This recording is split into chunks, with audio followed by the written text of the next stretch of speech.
চোলেরামের কানাইবাড়ির rail bridge সংলগ্ন এলাকায় একটি রহস্যজনক গর্তকে কেন্দ্র করে শুক্রবার চাঞ্চল্যের সৃষ্টি হয় এলাকা জুড়ে। প্রাতঃ ভ্রমণে বেরিয়ে স্থানীয় বাসিন্দারা গর্তটি দেখতে পেয়ে আতঙ্কিত হয়ে পড়েন এবং সঙ্গে সঙ্গে খবর দেন বিশালগড় থানায়। খবর পেয়ে পুলিশ ঘটনাস্থলে পৌঁছে তদন্ত শুরু করে। পরে পুলিশ ও স্থানীয় বাসিন্দাদের উপস্থিতিতে গর্তটি খুঁড়ে দেখা হলে সেখান থেকে একটি তার ছাড়া আর তেমন কিছু উদ্ধার হয়নি। তবে ঘটনাকে কেন্দ্র করে এলাকাবাসীর অভিযোগ, রাতে নিয়মিত পুলিশ টহল থাকলে এ ধরনের রহস্যজনক ঘটনা ঘটত না।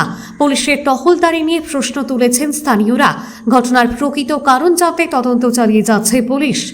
মাড়িকুড়া আয়া দেখলাম যে মাড়িকুড়া দেখলাম আয়া সত্যি মাড়িকুড়া। এখন প্রশাসন ফোন করছে, এখন প্রশাসন আছে, এখন দেখবে প্রশাসন কি অবস্থা আছে। কোন জায়গা এটা? এটা কানাইবাড়ি রেল ব্রিজের লোক। আপনার কি মনে হয়? আমার মনে হয় কিছু একটা খাদাইছে বললে মনে হয় এরকম আর কি। এটা কি চলাচলের রাস্তার মধ্যে? হ্যাঁ, চলাচলের রাস্তার মধ্যে, এদিকে গাড়ি আইয়ে যায়, মানুষ চলাচলের রাস্তা।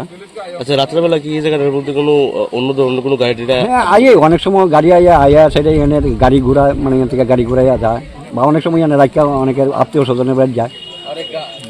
এলাকাতে রাতের আধারে কন্টিনিউ পুলিশ টহলদারি করেনি? এরকম দেখছি না যে হলদারি করে।